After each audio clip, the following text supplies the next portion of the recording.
Hello again, and welcome back, everybody, to another edition of the Rural Report. I am your Rural 2IC, and today we're going to do our continued daily headlines report, because I'm proud of myself. We are now 2 days in a row officially, so look at me go. I do want to give a small heads up really quick. Bear with me 30 seconds. Got a few packages in the mail. If you want to see what those are, you will have to tune in tomorrow. I'm going to showcase them during the start of the Wednesday workshop live stream, as well as I may have a special guest. So you're going to have to tune in tomorrow and see who that might be. We'll wait and see. All right, with that, let's go ahead and jump straight into this one. There was a few things, but we might get through this one relatively quick. So again, in no particular order, let's go ahead and start out overseas as always. Has anybody else been hearing the name Julian Assange a lot lately? Well, if you're maybe starting to ask yourself why, well, today kicked off the 2-day hearing on his extradition. And so we will see. Right now, it looks like everything's kind of up in the air about getting him extradited back to the United States for espionage and spy charges and things like that. Although Australia's parliament came out and passed a motion trying to get Assange to go back to Australia. So that's interesting. Keep in mind that Australia is part of Five Eyes. So if he goes back to Australia, kind of going back to the US anyway. So, and then next, so yesterday we talked about, I'm sure your very favorite congressperson, Mr. Lindsay Graham, and his really brilliant ideas and his warmongering and things like that. Well, it did achieve something, in case you didn't know. He did, looks like, end up on Russia's list of terrorists. So, congratulations. Mr. Graham is now like us. We're on an official government list. Good job, Mr. Graham. All right. Now, this one's a little interesting. So, the Belarus president, Mr. Lukashenko, he did a little bit of a speech, and he said that he kind of had like a little bit of a premonition. And he predicted that World War III is inevitable. And because of this, he believes that Western intelligence, so that's our FBI, CIA, all the alphabet soup, 3-letter agency, whatever, is going to start World War III in Poland with a false flag. So that's very interesting. Now, he said this was all in a premonition. Is that going to happen? Don't really believe on somebody's visions or whatnot. Could it happen? Yeah, it very well could, especially given that we're doing a big, giant NATO exercise. Keep in mind, I don't think this is a NATO exercise. Just between you and me, all this is a staging to move a whole bunch of our assets, different munitions and things like that, really close to the border, and then go, oh, okay, training's over. We're just going to leave all this right here because the U.S. is so good at leaving military-grade equipment wherever it is. So, yeah, I hardly believe it. We will see. There's a lot of talk with different other channels about there actually being a NATO spring offensive. So we're very close to spring. So I guess we can sit on our hands and wait and see if that actually happens. I don't know where I stand on that yet. It's definitely a possibility. I don't see it yet.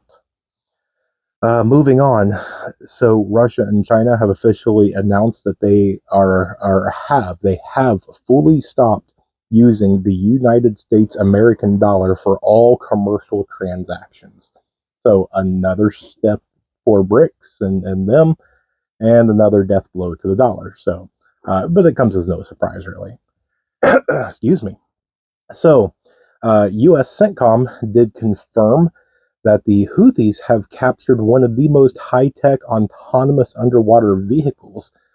So we have this thing called the Remus 600. If you don't know what that is, don't fear. I didn't know what it was as well. I had to go look it up, and it's this real big, long, yellowy torpedo-looking thing that is AI controlled or whatever. And it's basically kind of like a surveillance thing. They send this thing out. It runs around the water and kind of maps some things out. What's really odd is I again I don't give Houthis a bunch of credit. So it almost. Now I don't know what happened. Okay, don't take this as gospel, or I know exactly what happened. It almost looks like there's a couple of people in some wetsuits that threw a fishing net over this thing and have now captured it. Captured it. Okay, I don't. There's a lot of weird stuff going on. Okay, I don't get what it is, but something's just odd. Just data point that one. Okay, so moving on.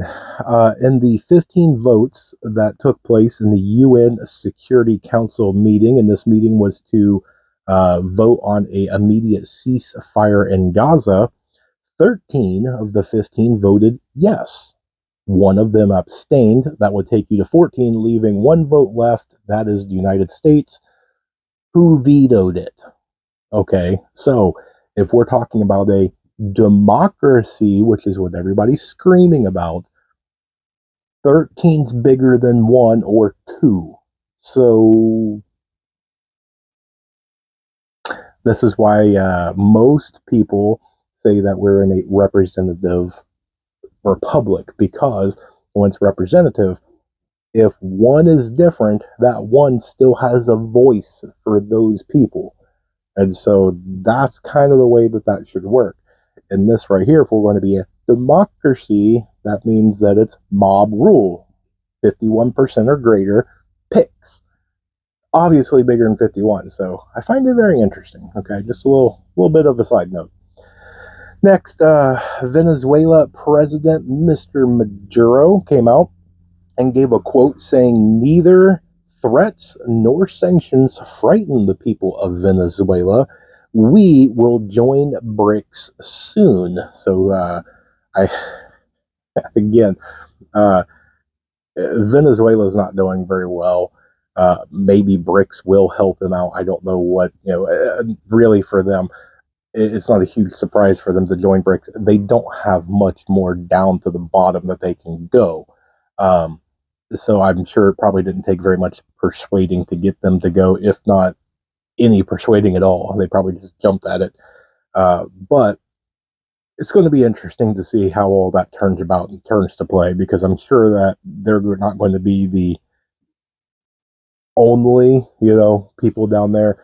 I mean, you already have uh, other countries down there that are expressed interest into BRICS. So, okay, so let's do one more and then we'll move into the United States. So, Israel announced that they are in preparations for a 48 hours of no power. Now, why, might you ask? Are they doing a 48-hour voluntary no power prep?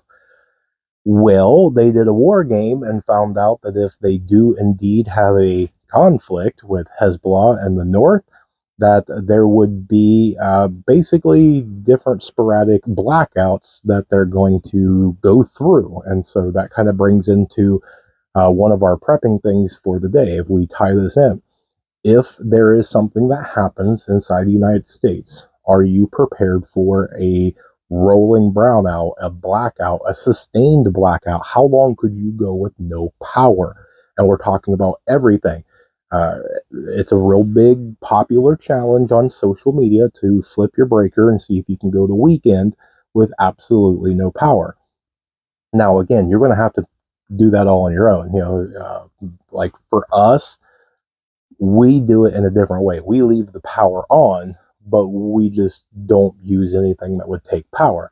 And so we will take and put like a piece of tape or something over the fridge and the freezer, and put pieces of tape or something over light switches and different things like that. So that way there is power in case there is an emergency or something like that. It's real easy to flip. Now I get it. It's one of those sort of things. Well, it's too tempting. Well, for one, you're going to have to control your temptations, because even if you go flip off the breaker, you can go easily just go flip it back on. So, but we like to leave, the fridge and the freezer going. We like to leave, the hot water tank doing its thing, all that stuff. We just go through and we do ours. But it's a very good thing to get some practice in. It will let you know, do it just for a night, do it for 24 hours, do it for 48 hours, and then go on. See if you can do it for, a 3 or 4, weekend or something like that. Do it Thursday night. See if you can get up and get ready and go to work. There's a lot that you can try and do to where can you function without no power. All right, let's go into the United States where there's only a couple of things, so we'll see if we can wind this up real quick. So the FBI director, Mr. Wray, says that China's efforts for an offensive malware is basically a form of attacking U.S. critical infrastructure, is now at a much greater scale than ever before, citing it now as the biggest national security threat. This is kind of like that thing a few years ago. There's a new threat every day, and I'm not sure which one we're supposed to be walking into and believing. I don't know if it's nukes in space. I don't know if it's China and this. I don't know if it's disease X or civil war or I don't know. I can't keep track of it anymore. And that's the thing. The best way to prepare is just prepare. Whatever happens is going to happen. You're not going to stop it. You're not going to change it. You're not going to alter it. Just prepare. Do the best that you can. Give yourself the best option, and you're just going to have to adapt to whatever happens. But moving on. So there was an announcement late yesterday that Capital One will be acquiring Discover. This is a $35.3 billion with a B dollar deal that will merge the two largest credit card companies inside the U.S. Now, when I read that, I was kind of surprised. Okay, I didn't think that they would let this thing go through. And also, I didn't even see any sort of leaks or anything about this, like, oh, this one might be coming or anything. So the thing that kind of caught me off guard was, there was no leaks or any sort of pre-information about this. But then again, if you're on that belief that they are going to use different things to start merging a lot of these banks and a lot of these other things, yeah, I can see it. It's definitely probably not the first. There's probably going to be a lot of bank buying and things like that. Next, so the trucker protest in New York looks like it might be gaining a little bit of ground. It looks like they're now starting to get a little bit more organized. A little bit more people are starting to join. My question is the same as the other day. Is it too little too late? I know and I hear the, conversations, if you will, I guess, that, if they can just get 10% of the truckers to join in on this, that it'll be enough. And I don't know if it will. Okay. There's a lot of workarounds. There's a lot of things that can be done and different things. We'll just have to wait and see. And it's one of those two. Maybe it's not too little too late because it doesn't look like it's going to appear much, as there was a story that came out in New York that a Gucci store was robbed in broad daylight. It looks like the robbers held the store associates at gunpoint and stole about $50,000 worth of merchandise. So, maybe they were scared that the trucker thing was going to work out and they weren't going to be able to get any more Gucci, so they just went ahead and took it now.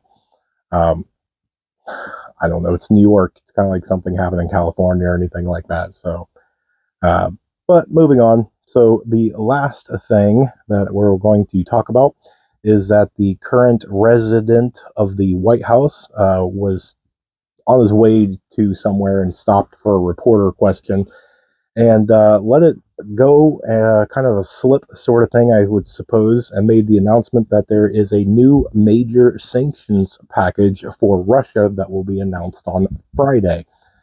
So that's interesting because all the current sanctions seem to be working out so well, right? So I don't see this as being anything different. And also, I don't know what else they can come up with that would really do anything anyway. So, but sake of time, that's what I've got for you. Closing my book. So, again, come hang out with me tomorrow, 9 p.m. Eastern Standard Time. We'll probably have a surprise guest, as well as I will show off a few things that I got in the mail. And we'll be doing maybe some other announcements and some other things. So keep that in mind. If you are free, jot that down on the calendar. Come hang out and join 1 hour live Q&A with probably special guest. So I hope you guys have a really good day. I hope you guys have a blessed evening. And if you made it to this far in the video, guess what? You rock. I appreciate it. And with that, I'll tell you guys to remember that, yeah, stay tuned. There's more information to come. And above everything else, remain united, because we're all prepping in this together.